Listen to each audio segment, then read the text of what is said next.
All right, welcome back, everybody. Wow, first time in a long time that we've actually kept a schedule Well, not for really. the show. Not First really. time since we did it for Oh, normal for the two episodes in a week, man. yeah, but I mean, We're on a roll. We're doing something we're good. on a roll of being late. That's for sure.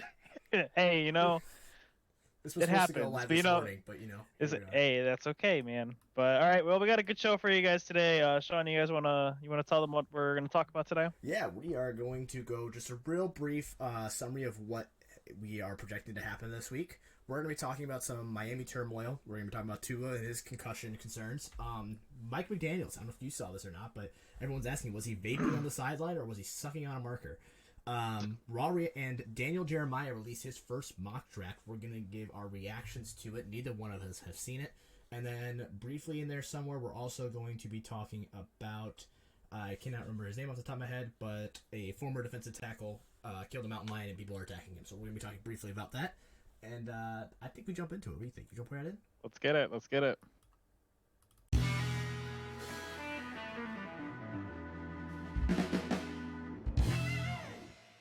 Bam. Glad to see your headset didn't fall this time. It did not. I didn't headbang as hard. All right. So, well, I guess we just start right into it. Since tomorrow, start of AFC divisional round starts tomorrow. Let's just dive right in, man. Let's talk about what's gonna happen. Yeah, I mean, I think what's first game of the week? I'm not quite sure. I believe it's Jacksonville and Kansas City. That one feels like an easy one. It's one of those games. It's one of those games where if Kansas City wins, no one's going to be surprised. But if Jacksonville wins, they're never going to let Kansas City live it down. That's the kind of game this is going to end up being. Yes,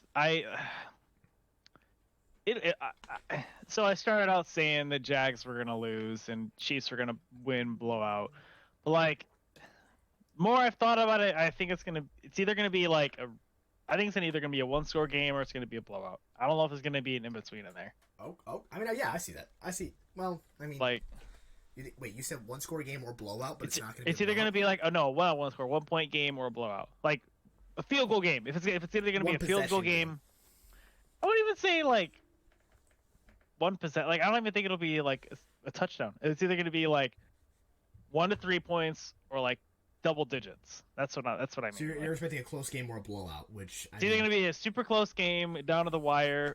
Last person to have the ball is going to win, or it's going to be that's a the blowout. worst prediction I've ever heard. Every game in the NFL, I hate to say it, 90% of games are either blowouts or close games. Like there is no real in between there.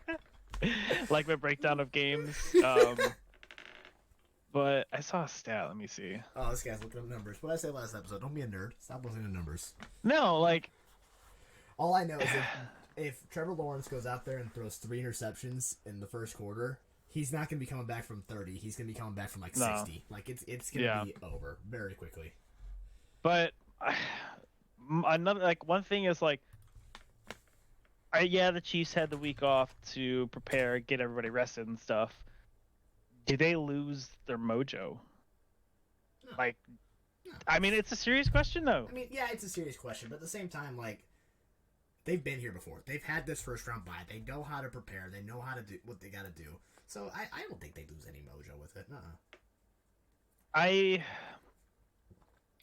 If the Jags can get their running offense going good, that's the biggest key. If Jacksonville wants to win this game, they have to establish the running game first, because in that second half, they were able to dominate with the run game, which AKA turned into the passing game because of play action and stuff. Mm-hmm.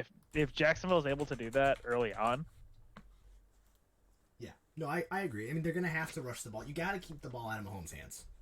Mahomes is turning into a player that's very much so like Rodgers and Brady and all those greats, where you cannot let him have the ball. If you let him have that ball, he's going to take it and he's going to do what he does with it, and you're going to struggle. So you have to keep the ball out of his hands for as long as you can.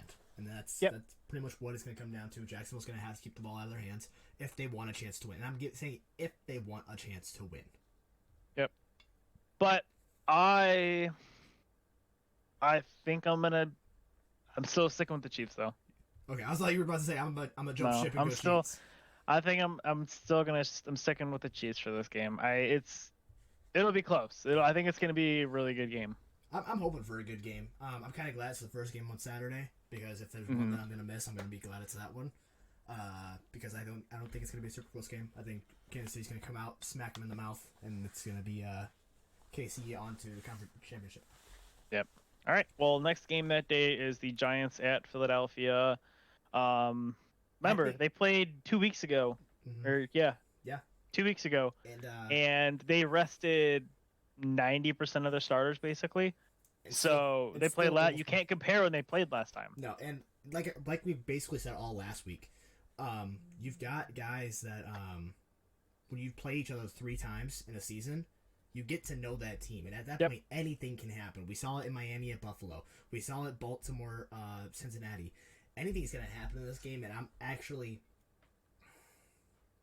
think initially I had given this game to the Bucks. You gave it to the Eagles. I gave it to the Bucks. No, I Oh, didn't. you're talking about. No, I did give it Eagles. Never mind. I did give it to the Eagles. But with the anything can happen, and with what I saw from last week, and the fact that I still don't think the Eagles are a super great team, I'm actually gonna go with what's considered an upset here. I believe according to the betting lines, it's an upset, and give it to the Giants. I mean, it wouldn't surprise me, like if the Eagles won. Like so far, the 2 games that we talked about, none of it is surprising if there's an upset. You know, I think Jacksonville would be a surprising upset. I don't think a lot of people see Jacksonville winning. I don't know what the betting lines are right now. I can look that up real fast. Yeah, you can look that up. Actually, let's opening line, not current line. But yeah, like divisional rivals, man. It's gonna be AFC East football. I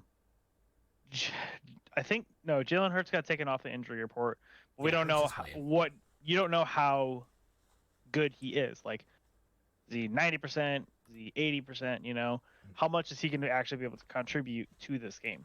As of right now, for Jacksonville, KC is the heavy favorite with a minus 460, and Jacksonville is plus 370. We don't over under is 53. Oh, by the way, you're just talking about money line. Yeah, just straight money line. The spread's a plus minus 9. Oh wow, it's moved up. Yeah, Eagles Giants is a plus 7.5. So yeah, I think that's gonna be. I definitely think that's gonna be a great game, just because, like I said, division rivals, Saturday night, prime time. It's gonna be a good game, and they're in Philadelphia for that game. Stadium's gonna be rocking. Oh, it's gonna be rocking. That stadium's gonna be pumping with energy.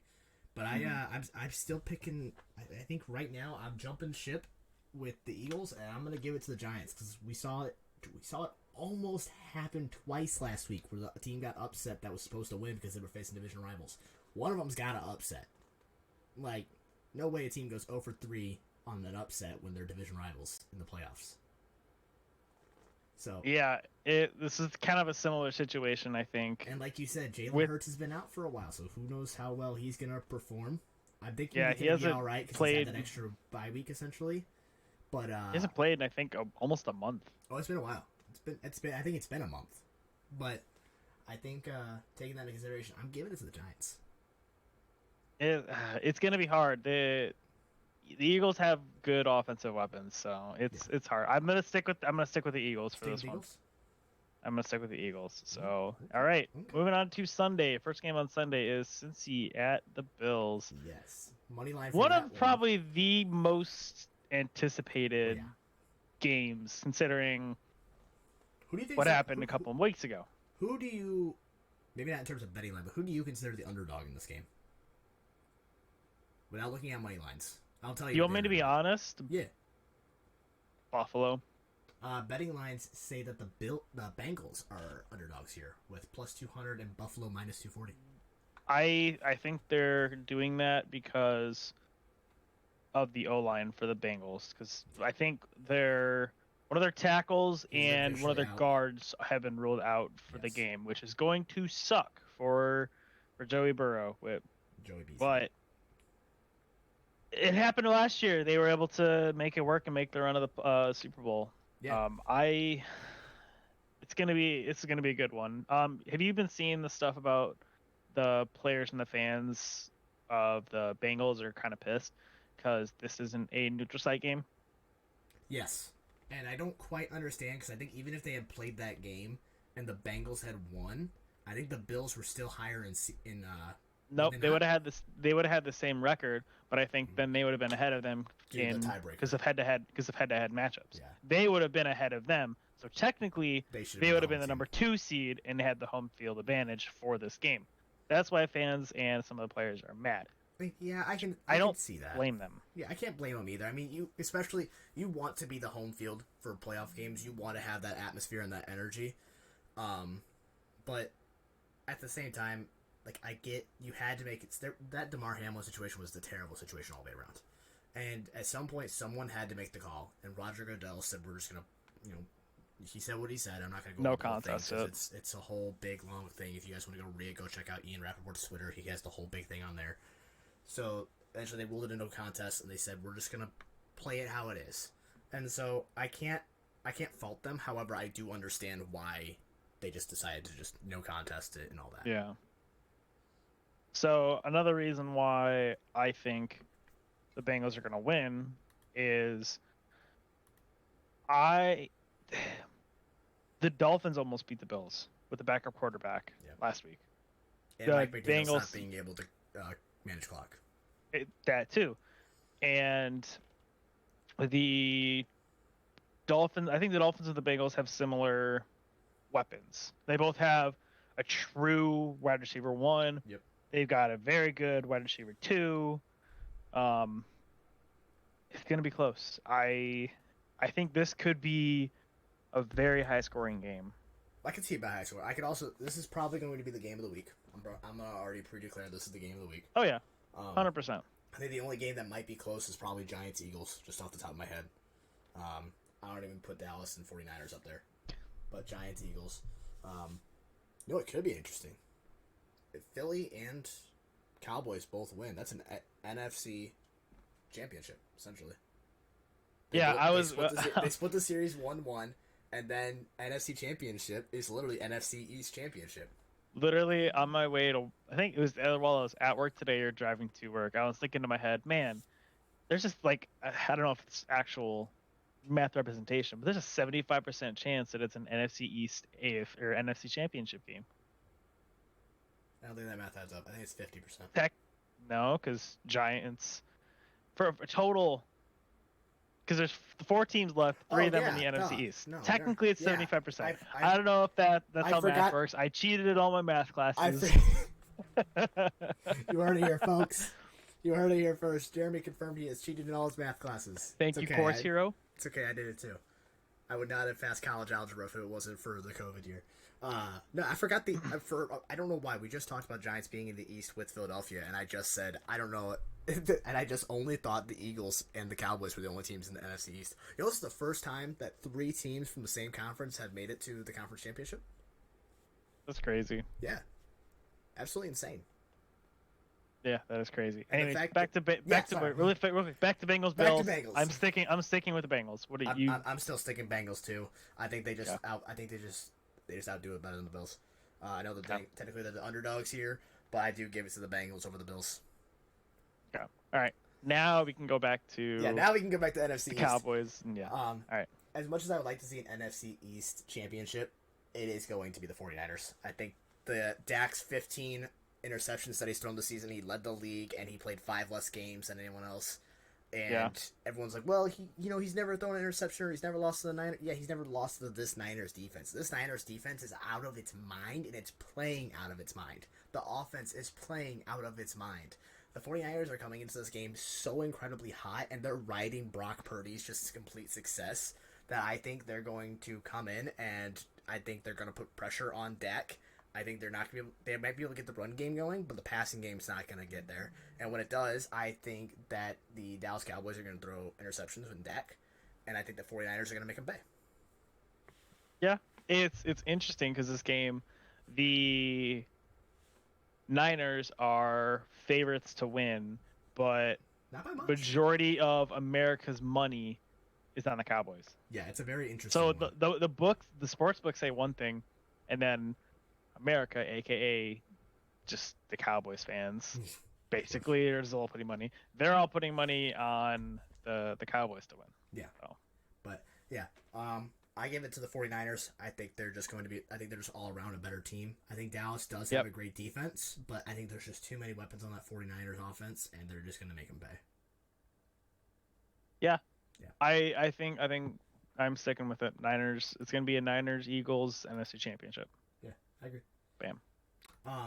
So I think it's time to bring up the topic that I talked about, the former defensive end. If you're chill with that. The image I'm about to put on the screen might be things that some people don't want to see, so if you don't want to see it or hear our comments on it, just skip a little bit. I don't know what the timestamp's going to be. Maybe I'll post it in like an annotation or something like that. But Derek Wolfe, former defensive end for the Minnesota Vikings and the Denver Broncos. There we go. There you go. Has killed a mountain lion. There's the image there. Has killed a mountain lion that was terrorizing a Colorado town, and he is being absolutely destroyed on Twitter for this. And first off, can we address how big that mountain lion is? That man, Dude, it's literally taller than him, and he's that man like is 6'5". That's a 6'5" grown man carrying that thing, and it makes him look small. Yeah, that's crazy. But yeah, I'm gonna go ahead and take the image off the screen now in case some people don't want to see it. But do you have a problem with it? Like, are you like? I don't know if we want to even get into that because like we could get canceled for saying something like this. But I don't know if you. It's 2023. We can get canceled for anything, man. That's true. We can get canceled for even just saying we're gonna get canceled. Yeah, exactly. But yeah, like it's hunting. Yeah. It's whatever. If it's terrorizing the town. You know, I don't know the whole backstory. I just know that the Bobcat was allegedly terrorizing the town, and so he did what he had to do to help the town. And I think if someone says like, oh, this Bobcat killed like a small child or something like that, we're talking about a completely different story now. Now people aren't going to be like attacking him. Oh, stop! Peter would be like, that's my God! People will probably still be attacking him. The mountain lion did nothing wrong. Yeah, they would still be protecting him, but I don't see a problem with this, especially if it's something that's terrorizing a town. I don't see a problem with it. No, I see no problem with this at all. Yeah, I mean, yeah, he did what he had to do. It's unfortunate, I grew up with my family hunting, so like to me, it's not a huge deal. It was terrorizing the town, whatever. But yeah, I mean, I don't see a huge problem with it at all. No, neither do I. No. So we'll just move on from that. So nice little just a little story. Yeah, just a little story that my dad sent me. I thought we might be able to bring it up. Miami Turmoil, I think was our next subject here. Yep. Do you want to get into Tua or Mike McDaniel's first? Let's get into Tua. Tua, you want to talk to him? Obviously you guys have seen all during the season, Tua suffered three, I think, at least 3 concussions, maybe 4. But one of those is a back injury. That's tough. If you're, man, you got to think about your health at some point. And if you saw those games, if you didn't see those games, I don't want to tell you to go look up what happened because it's not exactly the prettiest thing to see in the world. But if you're curious, go look them up. They didn't look like terribly hard hits. However, he went down very rough, and it wasn't pretty. And you could tell right away something wasn't right. And the fact that he then went out and talked on his own to somebody to get additional help tells me that he was not okay.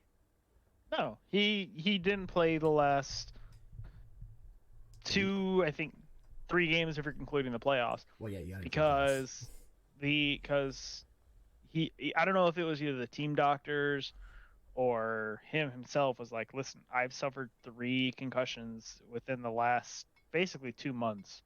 Like, I have to look out for my health, my future. Because we all seen what happens with prolonged head injuries with the NFL. Yeah. One example is ex-Denver Broncos wide receiver, Demaryius Thomas, right? Yeah. Yeah. Very unfortunate. He passed away last year because he had a lot of head injuries, and over time it just stole. Yeah. If you've never seen the film Concussion with Will Smith, I highly recommend it. If you have to rent it or whatnot, but it goes into great detail about how these head injuries that these players are getting are impacting them in the future, and obviously the NFL has tried turning a blind eye to it because that's why you will never hear the NFL say that a player has a concussion. You will hear them say it's a Don't head use injury. the C word. Yeah, the C word does not exist in the NFL. You can look it up in anything. If you go look at a Madden game, there is a player will never have a concussion injury in a Madden game.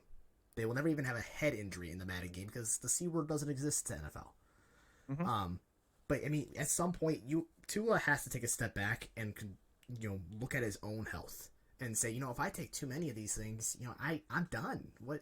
That's why even high school players, as in high school, I had a concussion, and I was warned if I got another, I wouldn't be allowed to do any more sports ever. You're allowed 2 concussions in high school, and then Lord knows Tua's had way more than that just this season. And so screw this season. It was within the span of 2 months. Yeah, the 2 months. Yeah, like you said. And so, Tua has to take a step back and he has to address his own health. And on top of that, the team, is going to have to address that situation too. If Tua leaves, what do you do?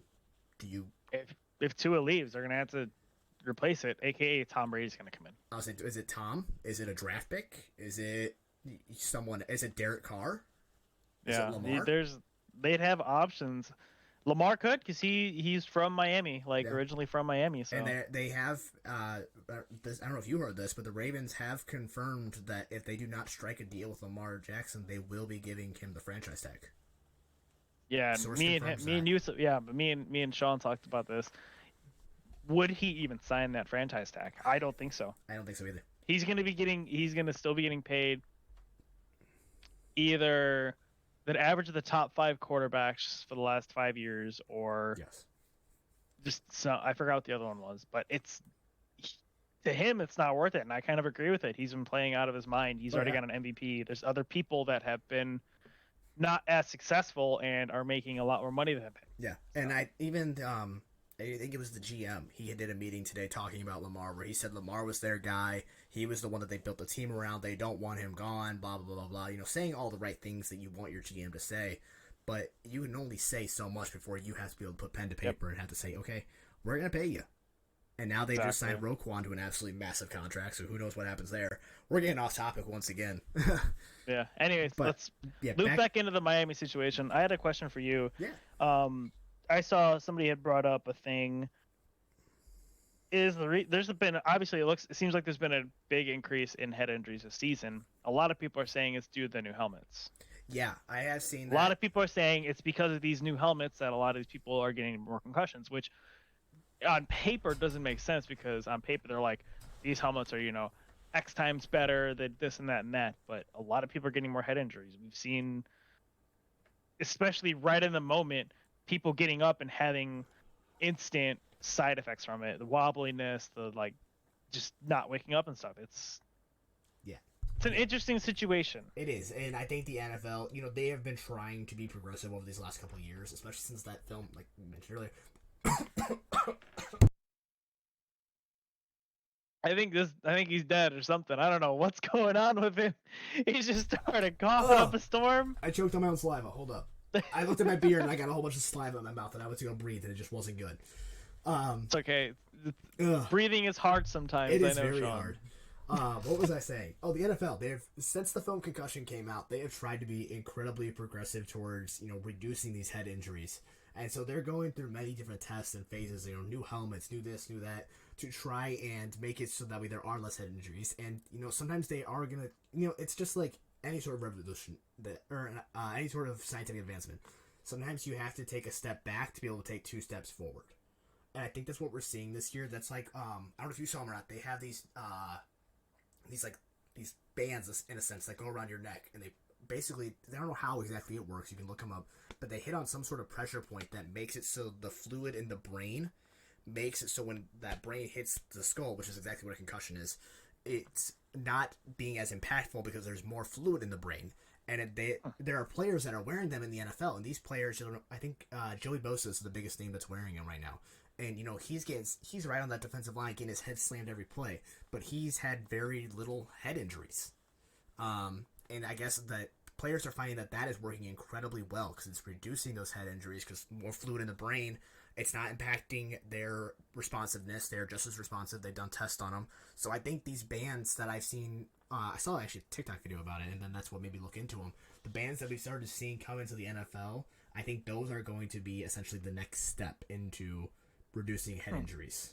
I don't think I've ever heard of those. So those are, I mean, if it's fairly working new. for all, especially for these like defensive end players and stuff, then yeah, it's worth the shot at least, or try it in like mini camps and stuff like that. But in the mini camps they've got those freaking Guardian bubble helmets now. Yeah. But that's something that the NFL's trying. I'm trying to think of Q collar. Is that what it is? Q collar. I don't know. Q collar. Yes, Tony Pollard is wearing one. It looks like Dalton Schultz. Oh, okay. Yeah, and it doesn't look, and yeah. Here's the biggest names that are wearing them are Drew Tranquil, Tony Pollard, Dalton Schultz, Shaq Thompson, Taylor Rapp, Boston Scott, and Colby Parkinson. So linebackers, running backs. I was incorrect on the Joey Bosa. I apologize for that. And there's a whole video on how it works. Maybe I'll even link it in the description if people want to see how that works. But it is essentially just a real band that people don't feel like. It takes them a little bit to get used to it, essentially, from what I've understood. But it helps reduce the head injuries in the NFL, which is absolutely incredible. And I think the NFL needs to be looking into it more to help with those head injuries. Yeah. Yeah. No, that's really interesting, actually. Yeah. All right. So sticking with the Miami Dolphins, let's move on to good old Mike McDaniel. Yes. And his little incident of pen or vape. Yes, that's a big one. And like, I've watched the clip and I have my own opinion. And like, you can see him, he takes his hand, for those of you actually watching, he takes his hand and he kind of goes like this, and you see him sucking on something, it looks like, and you're like, what the heck is he doing? And then, he breathes out and there's a whole bunch of like fog coming out of his mouth. Like, you can see some fog coming out of his mouth. And you're like, okay, is it cold? Is he vaping? If he is vaping, is it weed? Is it tobacco? Wait, what is it? If it's a vape, what is he doing? And so, what do you think? 100% a vape. You think vape? I can almost guarantee it. Yeah, because I've seen people try to be like secretive about like hitting a vape. They do that, Yeah. They hide it in their sleeve and they go like that. Yeah, the people that try to be secret. It's so obvious. The people that are like, oh, it's a pen. No, it's not. I hate to say this. It's a very stereotypical thing for me to say. But if you imagine someone who vapes, it looks like Mike McDaniel's. 100%. Like, he looks like the type of dude 100%. that vapes. He looks like one of those like millennial people that like to hide their vape in their sleeves. And just he did the little like sucking motion, whatnot. He looks like the one that's trying to hide it. So he just like fits the stereotype perfectly, and the way he did it just looks too perfect to be a vape. So yep. I agree. I think it is a vape. Weed or tobacco? That's the next question. I can almost guarantee you it was just tobacco or like. You think it was tobacco? Yeah, I don't think it was weed. See, I'm going the opposite route. You think it was weed? Yeah, I mean, how else do you call a first down play when it's 4th and 1? But how else do you not get the play? Why else would you have no timeouts going into 2 minutes? Why else is would weed, you is weed legal in New York? I think weed's legal in New York. I couldn't tell you if I maybe. Tried. I feel like if it's recreationally available in New York, then maybe it probably is. On top of that, he's running the play clock down to 3 seconds every time. It explains a lot. It explains why he couldn't manage the clock. It explains why he's messing up his plays. I don't know, man. Come on. At this point, we're having fun with it, so who knows and who cares if it's... I mean, some people, the NFL probably cares if it's weed or tobacco or if it's even a vape at all. And I'm having enough fun to say I think it's a vape, and so I'm going to go as far as to say that it was weed. I think he was smoking the ganja. Oh, man. All right. Well, I want to get your opinion on something, actually. All right. So, Dana White, yeah, obviously president of the UFC, yes, has went and created a new quote unquote fighting league. Slap boxing, right? Slap boxing. Slap fighting. Slap fighting. Slap boxing. Slap fighting. Same thing essentially. Have you heard like what the rules are and stuff behind this? I watched the video you sent me on the rules, and like it sounds, because there have been slap leagues already, and I'm not gonna lie, they popped up on my TikTok, and sometimes it's fun to watch because you see them just kind of like wind up, and you watch them smack the Yeah. And it's fun. And it's funny. So, it's great. And I think it's quality entertainment. so those of you who don't know, the slap fighting league, I guess this is what they're calling it, is two people in a ring, obviously on each side. They flip a coin to see who goes first. The person slapping has 30 seconds to slap the other person. Yep. Well, before they do that, they have to call right hand, left hand, and how many times they're going to wind up. So they'll be like right hand 3. So you'll see them get their hand right on their face. 1, 2, and they just smack the living shit out of the person. Dude, some of these freaking reactions after them getting slapped, they're like, "Oh, Jesus Christ!" I watched a clip. Before, this was a different slap league. It's on TikTok. I don't remember what slap league it is, but the person got smacked and they just crumpled. They were unconscious. I was like, huh. Literally, that's how I've seen a lot of them. The fights go. They just tumble because they're smacking them right in their brain. Oh, yeah. Literally, this is a one-stop trip to fucking CTE. This league doesn't believe in head injuries either. Literally, this league is head injuries. But yeah, it's like one of the rules is you have to slap above the cheek but below the eye, so you kind of got to hit them right here. You can't slap them in the ear. Full hand. It's got to be full hand. You cannot lead with the palm. It's got to be a there's some interesting rules. It is very technical to try, and I'm guessing to try and make it safe. But then again, you're voluntarily going up there and getting smacked, and you've got 30 seconds to basically get back in your box, and you're voluntarily going up there and smacking some dude that's like 300. Do they have weight brackets in it?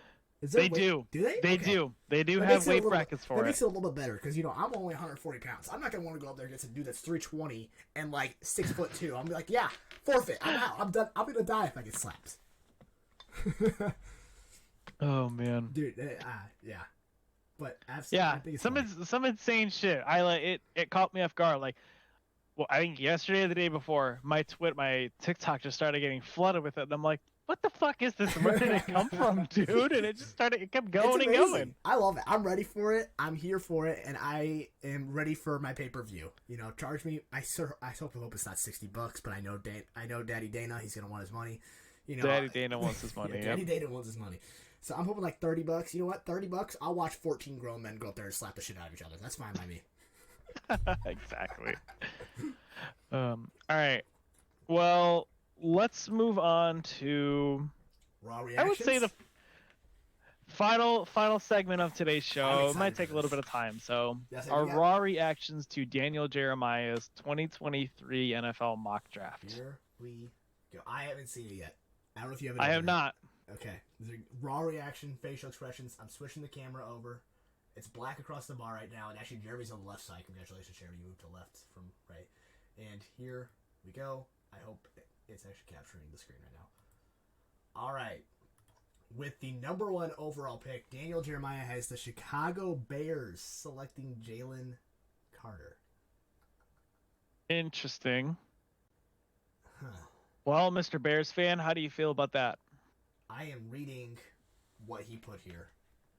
And I hopefully have it big enough where you guys can read it. If not, I'll read it real fast. I'm sure the Bears would love to trade this pick. It's that option is available or the offer fails to meet their asking price. Carter would be an immediate difference maker on all 3 downs. Jalen Carter is my number 2 guy. I would still love Will Anderson, the third, to be the main guy we get. And if we can't trade down, I would love Will Anderson over Jalen Carter. But either one of them I can't be terribly mad with. Like I said, I still love the idea of trading down. I think every Bears fan does. I love the idea of Will Anderson over Jalen Carter. I'm not mad about either one of them. But I am a little bit shocked that Will Anderson was not the number 1 pick with him not having the Bears trade down. Yeah. Yeah, that's a fair enough reaction, I would say, to it. Yeah, like I said, like you can go ask my dad. I was saying Will Anderson or Jalen Carter. Those are my 2 guys that I would love to get. So, yeah. We're not going to give our who we actually want and what we think is going to happen. We're just strictly going off of right now. Not yet. Not yet. Okay. Not so we get close to that. This is strictly what Daniel Jeremiah has put in his mock draft. So moving on, number 2 overall pick to the Houston Texans is Bryce Young from Alabama. That makes sense. It does. Houston needs a quarterback, but is Bryce Young the right quarterback for them? Is the real question. So. I think in Texas, I don't think it matters who they're taking, essentially. They are going to take the guy that they want to build around. Mm-hmm. And Houston had they have a lot of picks coming up thanks to Cleveland. So I think Bryce Young is a very great starting point to help build around a very young team that they're going to be making.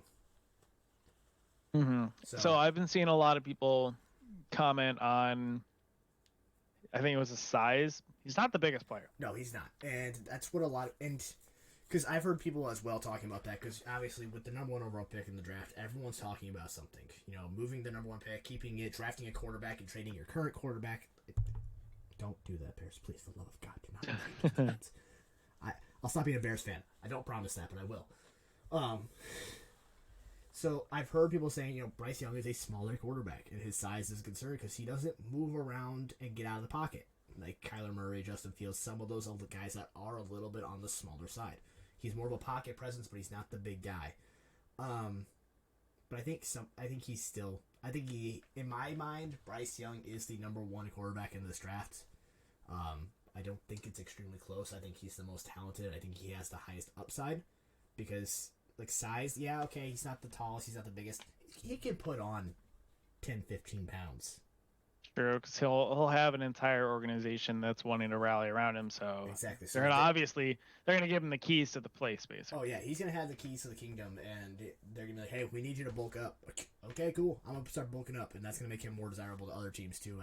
If he doesn't work out there in Texas, but yes, I mean, I think Bryce Young has the highest upside in this draft. I think he is best upside for a quarterback in this draft. I think he's going to be great in this league as long as teams build around him correctly. All right. Well, moving on, we have the Arizona Cardinals at pick number 3, Will Anderson. Yeah, the man who I would have had the Bears taking. Absolutely dominant guy. I think he averaged a sack and a half for each game he played this year there at Alabama, and he was getting doubled almost every down. He's an absolute monster on the edge, and like I mentioned, I think when we talked about the Cardinals 2 episodes ago, he would be a great replacement for T.J. Watt. He's a guy. JJ Watt. Yeah, sorry, wrong Watt, brother. He's a guy who can get around offensive line guys. I think he's going to tear up this league. I think he's going to be a very Will Anderson style player. He's going to tear up this league, and I think he's just going to be an absolute monster in years to come. I think in my mind, he is the number one guy in this draft, and he does have the highest upside in this draft. I think his only weak point is maybe run stopping, but that's mainly because he's on the edge, and a lot of runs in college are up the middle. And I think that's where, not Will Anderson, Carter is a little bit better, but that's because Carter's a defensive tackle, so he's better at the run stopping. So that's just a preference thing, really. But Will Anderson's probably the most complete person in this draft, and has probably one of the higher upsides. You go watch his college tapes. The dude's an absolute monster.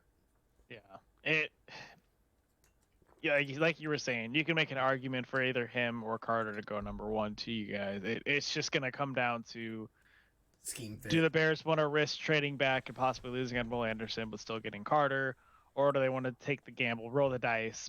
Oh, I've seen a lot of stuff. I think I know what a lot of Bears fans want, and they want to trade back to get those picks. Okay, I know we still want to do this just real quick. I have heard rumors Bears are going to trade from 1 to 2, 2 to 4, and Arizona and Cardinals may trade from 3 with either Washington or another team that needs a quarterback, or Carolina. Carolina's the big one I've heard. From 3 down to 8, because the teams are going to wish they got a quarterback, and so the Bears might trade all the way down to 4 and still get Will Anderson or Carter, their pick, and that's just a dream scenario to me. I might have mentioned that one already once, I don't remember, but that's just a dream scenario for me. Having our pick. Fair enough. All right, here's yours. I can't wait to see your face for this. At number 4, the Indianapolis Colts take Will Levi, quarterback from Kentucky. What are you thinking there? I'm happy about it. I would be happy. I would be happy with it. Yeah. I think I'd be happy with either Will Levi, CJ Stroud, or Bryce Young. Either one of those 3 coming to Indy is gonna be the big, a huge change for the Colts. We need this. We need to not fuck this up. You know, Out of those three, rank them just real fast. Ignoring this, rank those three. honestly, I think give me CJ Stroud at number CJ Stroud one. Give me CJ Stroud at number one. Give me Bryce Young and then Will Levi. Okay, so you would rather if CJ Stroud is on the board and you guys are drafting at 4, you would rather it be CJ Give me Stroud. CJ Stroud. Yeah. I think give me CJ Stroud. Sure. Because I went and looked at Will Levi's stats. He's a gamble. He's a gamble. He really only has 2 playing years. Yeah, and that is it. You know what he reminds me of to me? Just like after seeing it and knowing like who he played against and what team he played for, he reminds me of Mitchell Trubisky. You said who? Mitch Trubisky. Just because he has that huge upside, and if you take care of him right, he can be an amazing quarterback in this league. But I think there are 2 better quarterbacks in this draft. I think that both have a higher upside even yet, and they are already better quarterbacks than Will Levi is currently. So I think he's the biggest gamble, and I don't think he has the highest ceiling, and I don't think he's quite as good. So I think it's very interesting here that he has the Colts taking Will Levi over CJ Stroud. Now, granted, he could have made this before CJ Stroud officially declared, and I guess we'll find that out as we scroll down. Yeah, I guess that's true. So maybe that affects things. I don't know. Possibly. But like the thing that's it's hurting the Colts right now within the entire draft. Almost out of beer. Yeah, I'm like halfway. Oh, you're only halfway? I had a bigger can than you. We can't show logos. This is a pint, so what, 16 ounces, I think? So much bigger than yours. Yeah, 12. That's a 12 ouncer. Yes. Anyways, 4 ounces. The thing that's hurting the Colts the most is we don't have a head coach and we don't have an OC. So technically not an OC. They're both you don't have OC, DC, but we have DC. You keeping your DC? I hope we keep our DC because our DC was actually pretty good this year. You got a new coach that comes in. He's gonna want to bring in his guy, so who knows? He Potentially, might want to run a different scheme even on defense. So that's a whole different thing. I think you guys need a new GM. I think that's your biggest problem. Like I said, this is like I've told you before. This is the make or break year for him. Anyways, back to draft stuff. Getting off topic. The Colts need to figure out who their head coach is first, and time's ticking because there's 4 months until the draft. Yeah. And with us not having a head coach, we don't know what system we're gonna run. We don't know what goals are. We don't know what kind of quarterback he wants. Yeah. Biggest question mark is that. And once we get that, then we can focus on, okay, here's what his goals are. Let's transfer that. Who's the best quarterback for our franchise? Yeah, that's fair. And I think once you have that head coach, it'll be more clear. But exactly. Yeah. But I would, like I said, I'd rather take CJ Stroud at number 4, or if we decide to move up, take him there. Okay. All right, moving on to pick number 5. He has the Seattle Seahawks taking Tyree Wilson, the edge rusher from Texas. Pete Carroll admits after the season that the Seahawks need more difference makers in their front 7. Wilson is tall, long, and ranging pass rusher. He can also get a physical edge against the rush. Man, this is a big dude. 6'6", 276. He's a big dude. He's a big dude. Yeah. Very fast dude, too, surprisingly, for his size. He's a pretty fast dude, if I remember. He gets off that ball pretty quick. I watched, I think, one Texas game, and I instantly, the first defensive snap, I saw him, and I was like, holy shit, that's a big dude. Dude, it kind of looks like Mike Tyson. He kind of looks like Mike Tyson if he didn't have the face tattoo. Think he talks like him, too? Mike, if you're listening, good. I think this is a good pick for Seattle. This will help give much needed help on that defensive line after getting rid of Bobby Wagner was a linebacker, but still, either way, big help on defense. They do need help on defense, like Pete Carroll said. They need those difference makers. Yep.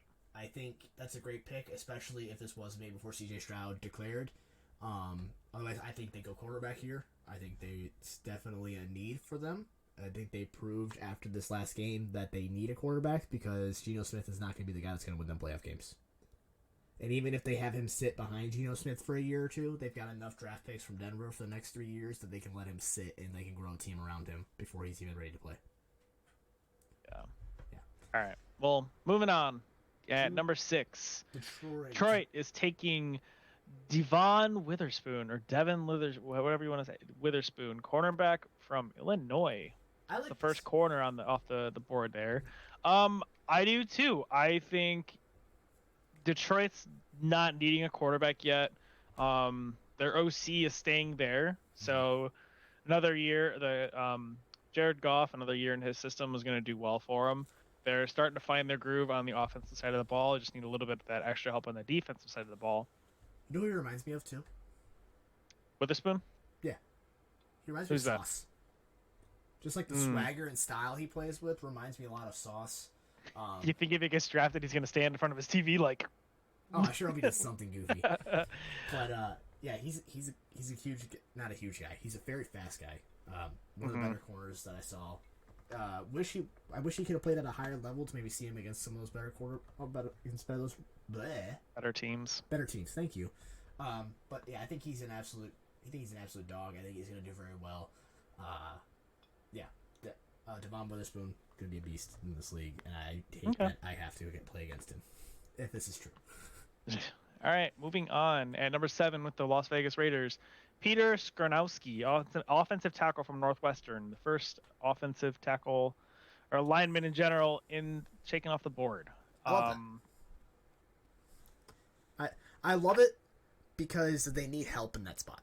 They need help in the offensive line, and I think I haven't really got I think I saw a couple of clips of Northwestern games. I don't watch, even though I'm not super far from Northwestern. I don't watch a lot of Northwestern games, but yeah, he's not long. He doesn't quite have that arm reach, but that could also benefit him because then maybe less holding or something. I don't know how it all works out. He's a tackle, so not a guard, so it makes that makes it even more important. Yeah, but tackles in this league, it's you're either amazing or you're terrible, and you're gonna get benched instantly. Yeah. But my question to you is, what are they going to do at quarterback? Yeah, you can build up your offensive line all you want. Derek Carr's out of there. They don't have a They don't have a definitive starting quarterback. He's not. He's already put it out on Instagram and social media and stuff.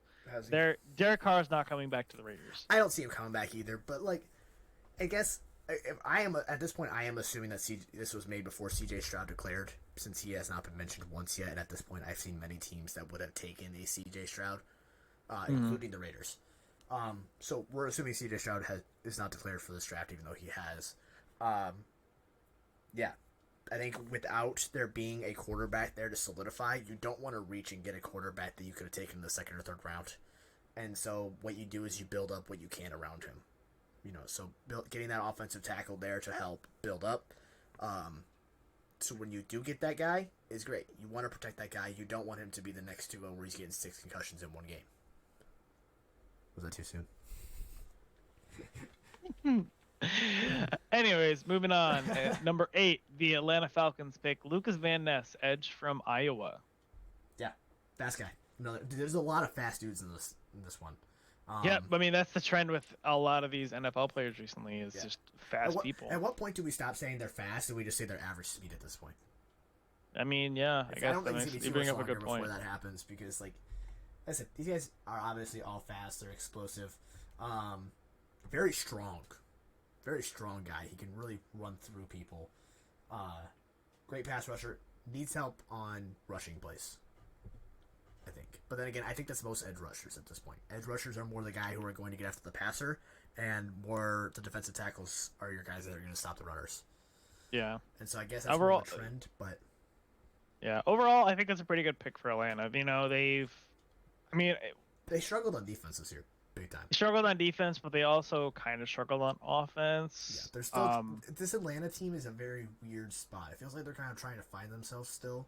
They don't know what route they want to go down, if they want to run with this new rookie quarterback they got last year, or if they want to run with Mariota, or what they want to do. So I think they need to figure themselves out before they can figure this out, but I do like the pick of Van Ness here.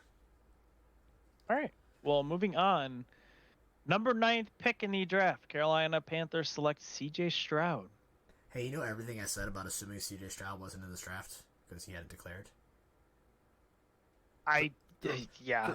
Throw it out the window. Throw Yeah, everything out I the don't. window. There is so much now that I would change because CJ Stroud is still the board. CJ Stroud falling to 9? That won't happen in the actual draft, I don't think. That is the most insane thing I have heard of. If CJ Stroud falls to 9 at Carolina Panthers, I will. What can I eat that's actually reasonable to eat? Can you eat Play-Doh? I gotta think of Play-Doh. I will eat this Play-Doh live on stream. It's non-toxic. Is it non-toxic? Can I eat this? Of course it is. Dude, babies eat Play-Doh. Of course it's non-toxic. I ate Play-Doh, and I'm still here. Well, okay. That's not saying much. But yeah, like we already talked enough about CJ Stroud and the other quarterbacks. If he I don't falls think to it 9, falls. because I'm sure at this point we haven't officially declared this yet, but we might be live for the draft. If CJ Stroud falls to 9 or lower, I will eat some Play-Doh live on stream for money. All right. But anyways, moving on. Number 10 via New Orleans is the Philadelphia Eagles. You know, number 1 seed in the NFC has the number 10 pick, and they select Miles Murphy, edge from This whole Clemson. year is so weird with teams being amazing and then getting a top 10 pick. Yep. What? Yeah, It is Miles Murphy, crazy. I like that for them. They have a very good offense. They need help on the defensive side, in my mind.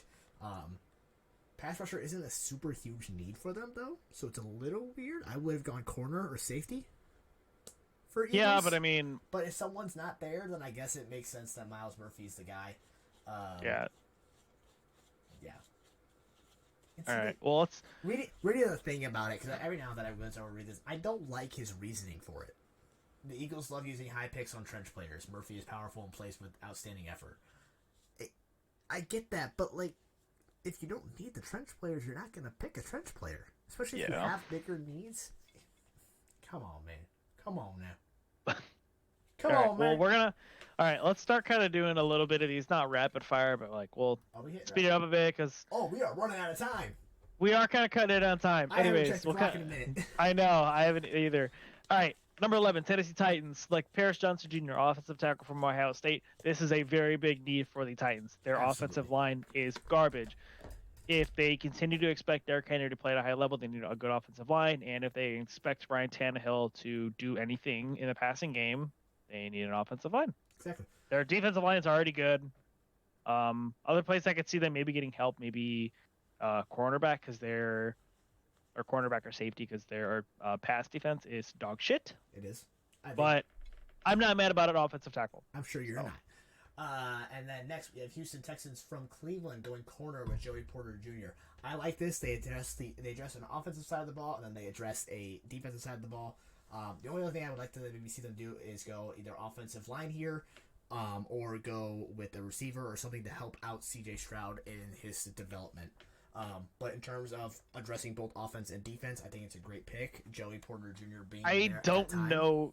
I don't know if cornerback's the right way to go, though. They just picked one up last draft. Yeah, but you have more than one cornerback at a time. Yes, I realize that, but I think there's more glaring issues than cornerback for the Texans. Yeah. I can also see them going. I can see them going edge rusher too, because like you said, they did take a corner, but I do like the fact that they're solidifying that pass defense, and that's where the corner they drafted last year and Joey Porter come in. They solidify that pass defense, so because this is a passing league still. I think the running game is starting to come back, but this is a passing league still. So I like addressing both of them, and I like the route they're going. Joey Porter Jr. is an absolute beast of a corner. On to the Jets, taking why this name though? Broderick Broderick. It's Broderick. Oh, Broderick Jones from Georgia. Broderick Jones, offensive tackle. I butchered that name probably. Yeah, he's only a sophomore too. Yeah, he has a huge upside. They definitely need more offensive line guys. I think, especially if they want Zach Wilson to be their guy, they're gonna have to protect him. Yeah, He was under a lot of pressure. All their quarterbacks were under pressure this year. I think going offensive line makes a lot of sense. I think they could also use defensive line. I think they could use a quarterback. I think New York Jets have a lot of routes they can go. I don't hate this pick. Yeah. All right, moving on. Number 14, the Patriots select Brian Branch, cornerback from Alabama. Quarterback safety. Quarterback safety, because he looks like he's more of a nickel defender in college, but they're going to be able to move him around a lot, obviously. Pretty good pick. I think they could always use more help or depth just in the backfield there. Yeah. Yeah, I think it's still too early in the draft to see any playmate like offensive weapons go on. Oh yeah, I unless think it's the wide receivers I think are going to be either late first or very early seconds when you're going to start seeing Yeah. those guys. But yeah, I like it. They need pass defenders, especially in my mind. So I think this is a great pick for New England. I think it fits what they need. All right, moving on. Green Number 15, Bay. the Packers select Noel Smith, edge from Georgia. I hate that pick because I don't want to face new edge rushers with a quarterback that scrambles, especially when I have to play you twice a year. So I think Green Bay should just trade up and draft a quarterback. Yeah, that's all I'm saying on that. Interesting because he's coming back from an injury too. He is. But I think Nolan Smith. It's a torn pectorum also, so like it's not a big deal. It's definitely gonna. But I mean, it's gonna affect his strength. But yeah, I think him being on that edge, I think it's a really good. It's a decent pick for Green Bay. I don't want to give sucks them for you guys. Listen, shut up. All right, I've already addressed that. I think, like I said, I think they should trade up and draft a quarterback. I think they should trade every single pick they have for a quarterback, and then I think they should take Will Levis at the second pick. Yes. All right. Pick number 16. The Commanders select Christian Gonzalez, corner from Oregon. Man, he's a big dude. I don't know much about him. For a corner, the 6'2", 201. That's a linebacker. Yeah, he's on the bigger side for a corner. Yeah. That's a strong side safety, or that's a linebacker. That ain't no corner. Yeah, and Commanders could use some help in that corner position, like we've been saying this entire time. It's a passing league; you always need help there. Yeah. So, not much else to say about it. Yeah, not exactly what I'd go with on. them, but that's not a terrible one. Yeah, I mean, not bad. All right, 17, Pittsburgh Steelers, Osiris Torrance. Interior offensive line, guard, basically. I don't know why we call him. Well, I guess guard center, technically. I don't hate it. Pittsburgh's in a weird limbo spot right now. And they've been there for a couple of years now, and they don't have a problem much at defense. It is their offense, and I guess getting that. The more I think about it, I actually do like it because you want to protect Kenny Pickens. Yeah, they just got their potential franchise quarterback. You don't want to let him die out in there. Yes. You don't want another Andrew Luck situation. So get him the help that he needs up front. Yeah, and I don't hate it. I don't love it. I don't hate it. Yeah, good pick. Good pick. All right, Detroit. Trenton Simpson, rather. I can't read today. Linebacker from Clemson. Another defensive side. Another linebacker. Didn't they take a linebacker earlier? Is that what it was earlier? No, they took corner. A cornerback last time. Okay. I like it.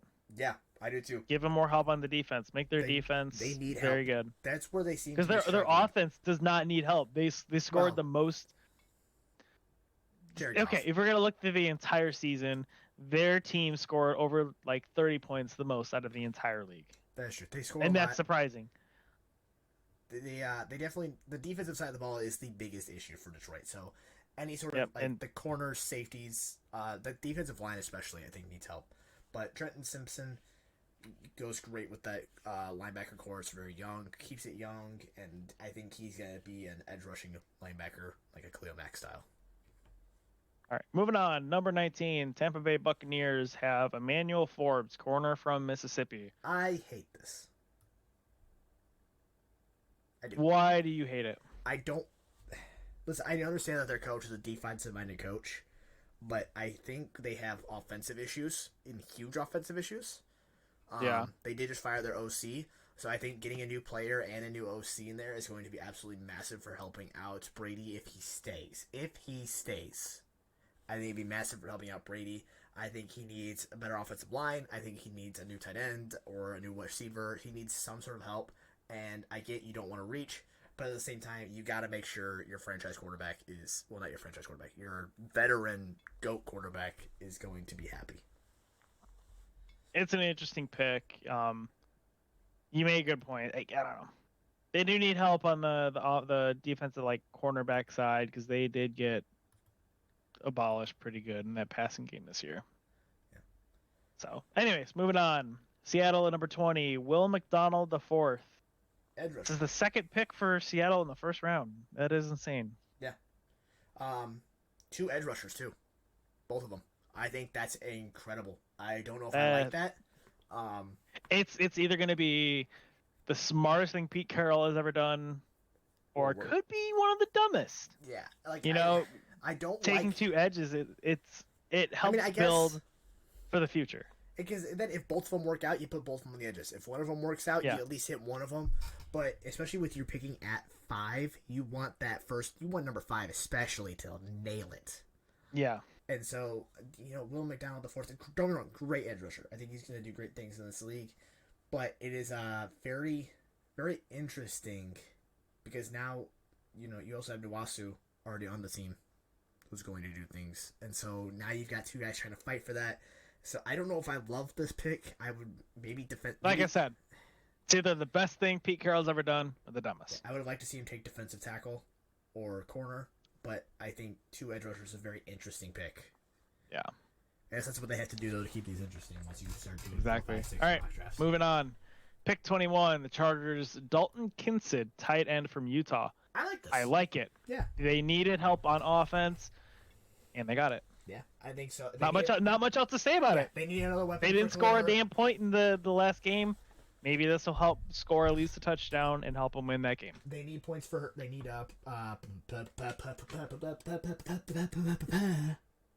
They need help for Herbert. They need weapons for him, especially weapons that can stay healthy. I think he's a great guy. He's a big body dude. If this happens, I'm gonna go. If we're gonna bust into fantasy here, I see him being a top 3 fantasy tight end this year. He's gonna be that big-bodied receiver that they are at 1. Okay. Yeah. All right, moving on. Probably one of the most shocking. Yeah, that was my exact reaction. You're looking at him too early. You're looking at him too early. Baltimore Ravens select Anthony Richardson, quarterback from Florida, a sophomore. I've heard very good things about him. He's probably, again, one of these players with a very high upside, but it's very dependent on whether Lamar Jackson signs before the draft. I haven't heard much about him, so I don't know what his play style is, if I'm being honest with you. But let me. Wow.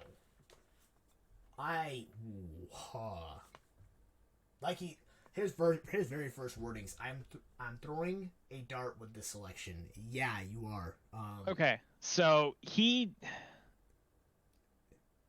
hasn't done a whole lot. He's his first season he had 1 completion. Next season 38 for 64, and this season 176 for 327, 17 touchdowns and 9 interceptions. He has not done shit unless he's just a big 33% capacity completion roughly. No, he said he went 176 for 327. Oh, I thought you meant of 327 passing attempts. So rushing wise, even rush. From what's I'm gonna have to do some research on him. He's got 103 attempts and 654 yards and 9 touchdowns rushing. Okay, so he can get out of the pocket. Yeah, so he does kind of fit that scheme. So I guess I hate it less now knowing he can do that. But wow, I think he needs to play. I think one more season in college would do him best. Yeah, and then because I think for him I think he probably redshirted his freshman year. That's what it looks like, and then freshman, or just a freshman last year, and then a sophomore this year. Yeah, I think that's how his story is. Wow, that's all I can say right now is wow. I don't want to spend too much more time on that because we're already over time. So this is gonna be a long episode. Right. Sorry about that. Rapid fire. We're gonna rapid fire right now. Pick 23, Minnesota Vikings, Tyreek Stevenson, quarterback. I love it. I love it. They need help on defense. Yep, they suck. All right, Jacksonville Jaguars. Michael Mayer, tight end. Very surprising. They have Evan Ingram. Yeah, he just had. He's on a contract here, but he probably had one of his better seasons.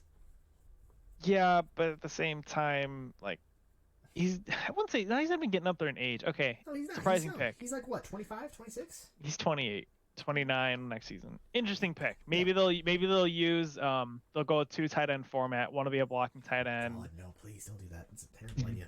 On to just throwing it out there. Jordan Addison. I think this heavily depends if they re-sign Daniel Jones. However, I'm not opposed to giving Daniel Jones another weapon, especially since he doesn't really have one. Also, first receiver off the board, wide receiver off the board. Yeah. Interesting pick. Like you said, if Daniel Jones stays, good pick. Anyways, Dallas Cowboys, Felix Anadu-Uzama, edge from Kansas State. I like it. I think they definitely need help on that defensive side of the ball more than anything, even though they had one of the better defenses in the league. They didn't get after the quarterback quite as much. I would maybe like to see them go offensive line here, if anything else, but I don't hate the Azuma pick. Interesting pick. Him and Micah Parsons can make a good tag team together. Yeah, I agree. Next, Cincinnati, Darnell Washington, tight end from Georgia. Who's the tight end over there in Cincinnati? Does this make sense? I don't know if this makes sense. Currently, it is Hayden Hurst. Okay, it makes sense. Otherwise, I would have liked to maybe see them go offensive line here, just because we've talked about it all this entire postseason, and even last postseason.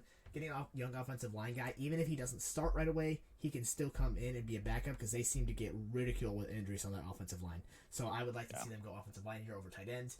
Joe Burrow's got enough weapons. Yeah, interesting pick. All right. Denver. 28. BJ Ujulari, edge from LSU. Makes sense to me. They traded away Bradley Chubb earlier this year. They need another edge rusher to help take that spot. I think it makes sense. Not much more to say. I agree. Easy peasy. They need to replace. Yeah. All right, Buffalo, Bijan Robinson at pick number 29, a running back from Texas. Yes. Bills need a bona fide number one running back, and that will get them over that hump. Dude, but what have I said for years? Years or as of just recently? No, I've been saying this for at least 5 years now. I know you've been saying you don't take a quarterback in the first round, running back in the first round. Not just that, running backs are a dime a dozen. The biggest one that always stands out to me is Clyde Edwards-Helaire being drafted at the very last pick of the first round. He has done nothing in the last 3 years. Outside of his rookie year, I think. Even still, it wasn't as productive as he would have liked. You could throw any running back in there. So I hate taking running backs early. Don't get me wrong, it's pick 29, so I can give you a little bit more leeway, especially after about pick number 25. I give you more leeway, but I don't like taking running backs early. I don't like it for that reason. I'm out. All right, moving on. Kansas City Chiefs, pick 30. Brian Breeze, defensive tackle from Clemson. Could be an interesting one. I think the Chiefs needed that extra little bit on defensive line to attack that quarterback. Second defensive tackle we've seen too, isn't he? I don't remember. I think defensive tackle-wise, I think he is. I think he helps with the run stopping, and I think he helps get after the quarterbacks a little bit. A little bit better at the run stopping than he is with the quarterbacks. Yep, and that's a bit of a problem with the Chiefs. Their run defense isn't the best. Yeah. So, all right, pick 31, Philadelphia, Jackson Smith and Jigba. I hate it. Why did they need another wide receiver? And even AJ then, Brown and Devontae Smith. I get he can be a third-round guy, but I don't like it. I think they need help more on the defensive side of the football, or offensive line. I don't like the idea of taking a wide receiver here. It's an interesting one. Like you said, they don't really need another receiver. They already have two good receivers. So adding in that third one, even a tight end, I would like more than this. Yeah, interesting pick. Yeah. But, so that was Daniel Jeremiah's 2023 NFL mock draft 1.0, his first one he's done. And I believe the first one the NFL has put out there, actually. Yeah. If you want to check that out, you can go to the NFL's website to see his full list. And if you weren't able to read it, then you can go through and read it then. But we are going to have to post this episode because we are already 8 minutes over. This will be the longest episode I think we've posted ever. Thank you all for sticking around. It is what it is. We will hopefully have an episode out Tuesday. We will find out. We should have one because there's no game Monday. True. So we can record Monday and we'll be more fun. I'm going to say it full 100%. We will have an episode out Tuesday morning at 7 a.m. Say it into existence and it will happen. But before you get your hopes up too much, remember this word right here. Unprofessional. There's a reason there's a hyphen in there. So, even though I'm putting it into existence, it might not happen. I don't know. I'm hoping. This episode's going live right away. We're recording it at 5 o'clock at night my time, and this was supposed to be posted at 7 a.m. But at least it's the same day. Last time it wasn't even the same day. So, yeah. Yep. Yeah. Anyway, thank you guys for listening. Share this with your friends, your family, your grandma, your grandpa, your dead uncle, I don't care. Share it with anybody. But make sure you follow us on Twitter, Spotify, iHeartRadio. What else are we on? We're starting a TikTok. Yep, we're starting it. We're still getting the hang of how the editing and stuff like that, but soon enough we will be starting posting of clips on TikTok. Yeah, so we are unprofessional experts on everything. You can find us, like I said, Spotify, iHeartRadio, TikTok, Twitter. Are we on anything else? Remind me. That's about it.